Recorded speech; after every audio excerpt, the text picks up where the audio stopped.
तो हम आपको बता रहे थे कि दो देश जो सामने आए, एक था स्पेन और एक था पुर्तगाल। इन दोनों ने ये सोचा कि अगर हम इधर से जाएं तो भी पहुंचेंगे। तो सबसे पहले स्पेन का एक यात्री था कोलंबस, उसने सोचा कि हम सीधे जाएंगे तो पहुंच जाएंगे। वो ऐसे गया, जाते जाते जाते वहाँ इसको एक आइलैंड मिला, उसको लगा कि हम भारत पहुँच गए। जब उसको लगा भारत पहुँच गए तो वहाँ पे, लेकिन जब उसने देखा वहाँ पे यहाँ पे रेड लोग थे, यहाँ के जो लोग थे आप देखेंगे यहाँ पे रेड पाए जाते हैं, तो उसने यहाँ के लोगों को कहा रेड इंडियन और इस आइलैंड को कहा एक नई दुनिया। और जो पुर्तगाल के लोग थे, वहाँ के जो निवासी थे या वहाँ के जो नाविक थे, उन्होंने क्या सोचा कि जब अगर ये जो आइलैंड है, क्योंकि पहले जो व्यापार होता था वो जमीन के रास्ते से ही होता था, तो उन्होंने सोचा कि अगर हम किनारा पकड़ के जाएंगे तो किनारा पकड़ के जाते जाते कहीं तो ऐसा आएगा जब भारत मिलेगा। तो ऐसे में एक यात्री निकला, वो जाते जाते जाते जाते पहुंचा यहाँ तक, अफ्रीका के नीचे किनारे पहुंचा। फिर वो, उसको लगा पता नहीं कहाँ भारत होगा नहीं होगा, फिर वो लौट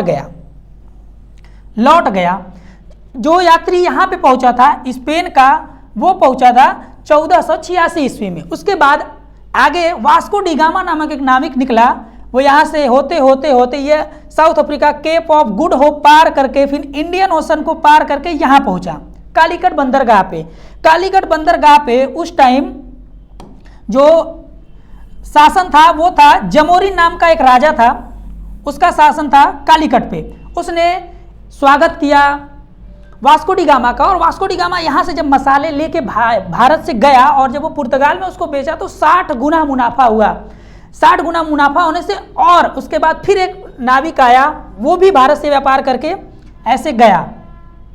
इसके बाद और भी नाविक आते गए, धीरे धीरे भारत में व्यापार बढ़ने लगा। यूरोपीय कंपनियां, उसके बाद फ्रांसीसी, उसके बाद फ्रांसीसी आए, फ्रांसीसी सबसे बाद में आए थे, उसके बाद फिर स्पेन के लोग आए, उसके बाद डच आए। ऐसे बढ़ते बढ़ते फिर भारत में धीरे धीरे व्यापार बढ़ने लगा।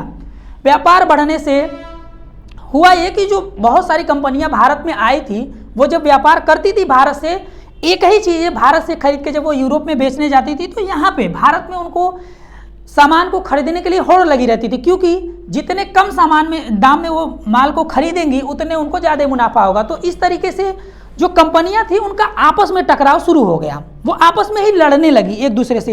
एक कंपनी दूसरे कंपनी के जहाज को डुबा देती, उनका माल लूट लेती। ऐसे ऐसे करते करते फिर धीरे धीरे जो पहले पुर्तगाली आए थे वो खत्म हो गए। उसके बाद फ्रांस सबसे बाद में आए, तो फ्रांस और अंग्रेजों में कड़ा टक्कर हुआ इंग्लिश में, वो भी धीरे धीरे दोनों में। फिर वांडीवास का युद्ध हुआ 1762 में। उसके बाद क्या हुआ कि 1662 में, उसके बाद पूरे भारत का जो व्यापार था उस पर एकाधिकार हो गया,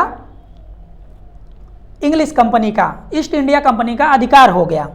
अब जो ईस्ट इंडिया कंपनी थी उसको ये लगा कि आप पहले ये देखिए कि जब व्यापार करने यूरोपी भारत आए थे तो वो जो भारत की वस्तुएं थी उनकी मांग यूरोप में थी, लेकिन जो यूरोप की वस्तुएं थी उनका कोई मांग भारत में नहीं था। और व्यापार करने के लिए जब तक आप कुछ देंगे नहीं, कुछ खरीद नहीं सकते। ऐसे में उनको फायदा किया, उनका जो मुनाफा मिलता वो यहाँ पे जो अमेरिका की खोज उन्होंने की थी, अमेरिका से उनको बड़ी मात्रा में सोने और चांदी मिलने लगे। सोने चांदी वो वहाँ से लेके आते और यहाँ से व्यापार करते।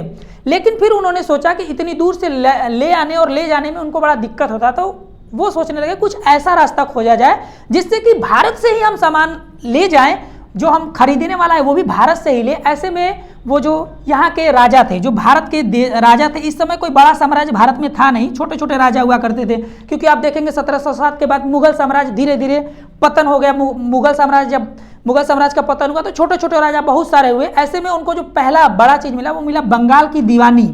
आप देखेंगे जब 1764 बक्सर का युद्ध हुआ, बक्सर का युद्ध के बाद मुगल साम्राज्य शाह आलम द्वितीय था, उसने कंपनी को बंगाल की दीवानी दे दी। दीवानी का अर्थ होता है कर, टैक्स। आप वहां से टैक्स वसूल सकते हैं। ऐसे में कंपनी को यह फायदा हुआ कि वो यहां से टैक्स वसूल के बिल्कुल आसानी से उसी टैक्स के पैसे से आप यहां से सामान खरीदती थी और ले जाके वहां बेच देती थी। अब कंपनी को ऐसा लगा कि क्यों ना अगर धीरे धीरे हम पूरे भारत पे कब्जा कर ले तो फिर हमारे लिए टैक्स की व्यवस्था बहुत अच्छी हो जाएगी।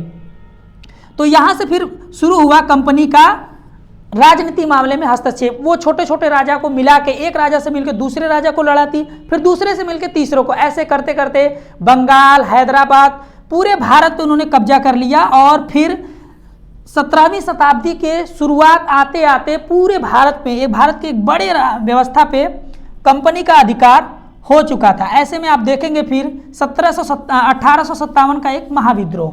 1857 का महाविद्रोह इसलिए हुआ कि कंपनी आई व्यापार करने के लिए, राजनीति मामले में घुस गई, लेकिन फिर उसको ऐसा लगा कि जब वो हथियाना चाहती थी तो आप देखेंगे कई सारे राजा ऐसे थे, उनके राज्य को उसने छीन लिया। बहुत सारे लोगों को वो पेंशन पे रख दिया। आप देखेंगे कानपुर में नाना साहब देखेंगे, या रानी लक्ष्मीबाई के दत्तक पुत्र थे।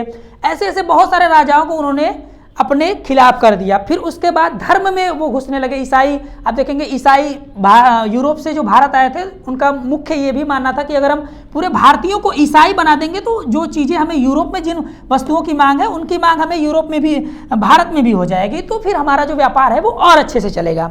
ऐसे में क्या हुआ कि वो ईसाई धर्म का प्रचार भारत में करने लगे। ऐसे में जो भारत का हिंदू धर्म या मुस्लिम धर्म था, वो लोग भी इनके खिलाफ हो गए। और जो उन्होंने शिक्षा, अंग्रेजी शिक्षा का विकास किया, ऐसी बहुत सारी चीज़ें, या बहुत सारी चीज़ें उन्होंने जो सुधार किया, आप देखेंगे सती प्रथा का अंत किया, विधवा प्रथा को हटाया, इनको भी लेके जो भारत के लोग थे वो इनके खिलाफ हो गए। ऐसे ऐसे ये खिलाफ जब धीरे धीरे एक बड़ा संगठन बना तो आपके सामने आएगा 1857 का एक महाविद्रोह। 1857 की जब क्रांति हुई तब फिर भारत में जो ब्रिटिश शासन था, उनको लगा कि अब अगर कंपनी को हम भारत में रहने देते हैं तो एक बड़ा दिक्कत होगा। तो भारत के जो ब्रिटिश क्राउन जो थे, उन्होंने क्या किया कि अब जो कंपनी की व्यवस्था थी वो अपने हाथ में ले लिया। इसलिए आप देखेंगे 1857 के बाद रानी विक्टोरिया या जो यहाँ के जो राजा थे ब्रिटेन के, उन्होंने कंपनी की पूरी अपने देखरेख में कर लिया। अब यहाँ पे जो शासन व्यवस्था चलने लगी वो इंग्लैंड के हिसाब से चलने लगी। इंग्लैंड के जो वहाँ से उनकी संसद के लोग आके यहाँ पे बैठने लगे और पूरी व्यवस्था अपने तरीके से देखने लगे। तो आपने देखा कैसे एक कंपनी जो भारत में केवल व्यापार करने के लिए आई थी, वो कैसे एक राजनीतिक सत्ता के रूप में उभरी और आगे आके पूरे भारत को अपने कब्जे में ले लिया। आगे हम अगले वीडियो में देखेंगे कि कैसे भारत में क्या क्या चीज़ें हुई, कैसे कैसे आंदोलन बढ़े और फिर कैसे 1947 में आके हमारा देश आज़ाद हुआ। Thank you.